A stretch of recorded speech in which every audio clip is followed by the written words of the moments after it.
जयशंकर की दोस्तों, मैं आज आप लोगों के सामने 12 ज्योतिर्लिंग में से 10वें ज्योतिर्लिंग की रोचक कथा लेकर आया हूं। आशा करता हूं यह कथा आप लोगों को अच्छी लगेगी। तो देर ना करते हुए बढ़ते हैं अपनी कथा की ओर।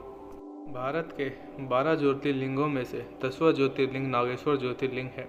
यह ज्योतिर्लिंग भारत के गुजरात राज्य में है और गुजरात राज्य के द्वारिकापुरी में से 17 किलोमीटर की दूरी पर स्थित है। भारत के द्वारिकापुरी में नागेश्वर ज्योतिर्लिंग के परिसर में भगवान शिव की एक बड़ी ही मनमोहक ध्यान मुद्रा में विशाल प्रतिमा बनाई गई है, जिसकी वजह से मंदिर 3 किलोमीटर की दूरी से ही दिखाई देने लगता है। भगवान शिव जी की यह मूर्ति 80 फीट ऊंची तथा इसकी चौड़ाई 25 फीट है तथा इसका मुख्य द्वार अत्यंत साधारण और सुंदर है। ऐसा माना जाता है कि नागेश्वर अर्थात कि नागों का ईश्वर, नागों का देवता वासुकी जी भगवान शिव जी के गले में कुंडली मार कर बैठे रहते हैं।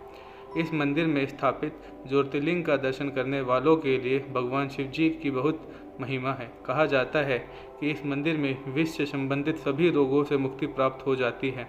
भगवान शिव जी के 12 ज्योतिर्लिंगों में स्थापित श्री विश्वनाथ का यह 10वां ज्योतिर्लिंग माना गया है।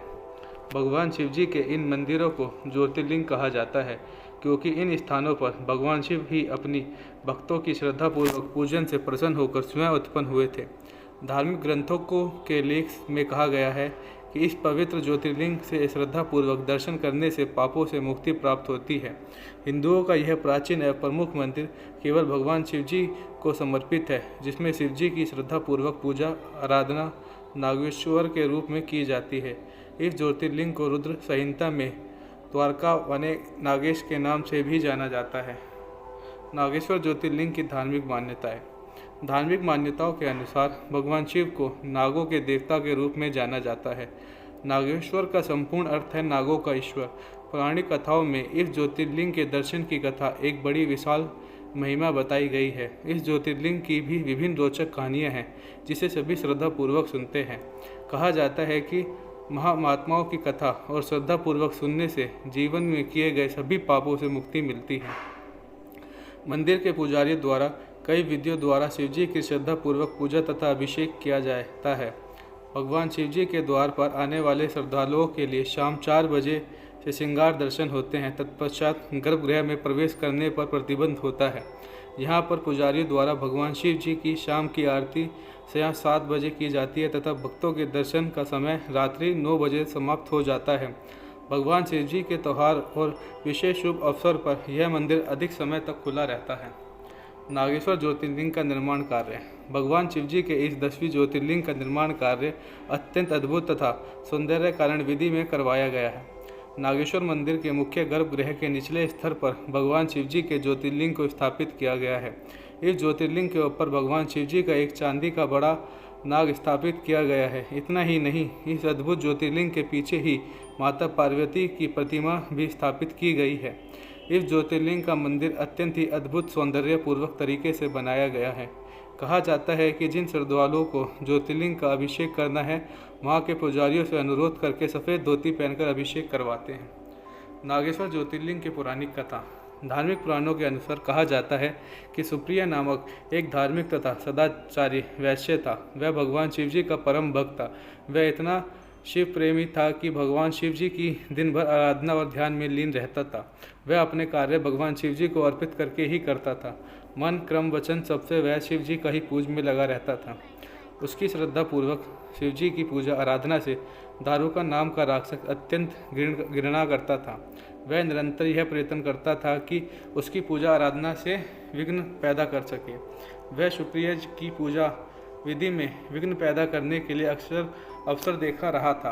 तभी उसे एक दिन बहुत सुनहरा अवसर प्राप्त हुआ। जब सुप्रिया अपने नौका पर सवार होकर कहीं जा रहा था, तभी दारुका ने उस पर आक्रमण कर दिया और उस पर आक्रमण करने के पश्चात उसकी नौका में सवार सभी यात्रियों को पकड़कर अपनी राजधानी में ले जाकर सुप्रिया सहित सभी यात्रियों को कैद कर लिया। सुप्रिया शिवजी का परम भक्त होने के कारण वह कारागार में भी निरंतर भगवान शिव की पूजा आराधना श्रद्धापूर्वक करने लगा। वह अपने साथ कारागार में कैद किए गए यात्रियों को भी भगवान शिवजी की भक्ति की प्रेरणा देता तथा उन्हें पूजन विधि करने का अनुरोध करता।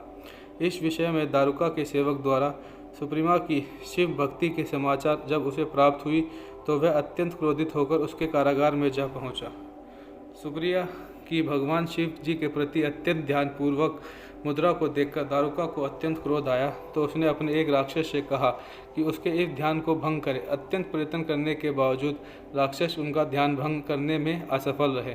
यह देखकर दारुका के क्रोध की सीमा बढ़ गई। उसने क्रोध में आकर सुप्रिया तथा उसके यात्रियों को तुरंत मृत्युदंड देने का आदेश दिया, किंतु सुप्रिया उसके इस आदेश से भयभीत नहीं हुआ और न ही ध्यान मुद्रा को भंग किया। इस आदेश से मुक्ति पाने के लिए वह ध्यानपूर्वक भगवान शिवजी का एकाग्र मन में आराधना करने लगा। उसे अपनी भक्ति तथा शिवजी की महिमा पर विश्वास था। उसकी प्रार्थना शिवजी ने स्वीकार की। तत्पश्चात शिवजी की उसे शरण कारागार से एक ऊंचे स्थान पर चमकते हुए सिंहासन पर स्थित होकर ज्योतिर्लिंग के रूप में प्रकट हो गए।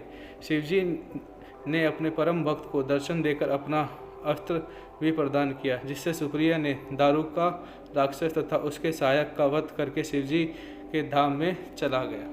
तो कैसी लगी यह वीडियो आप सभी को? आशा करता हूँ नागेश्वर महादेव की यह कथा आप लोगों को अच्छी लगी होगी। अगर आपको यह वीडियो अच्छी लगी तो प्लीज़ मेरा चैनल सब्सक्राइब करें, लाइक करें और साथ में लगे बेल आइकन को प्रेस करें और कमेंट बॉक्स में जाकर बताएं कि यह वीडियो आपको कैसी लगी। फिर मुलाकात होगी आपसे ऐसी ही भगवान शिव की कथाओं के साथ। जय शंकर की।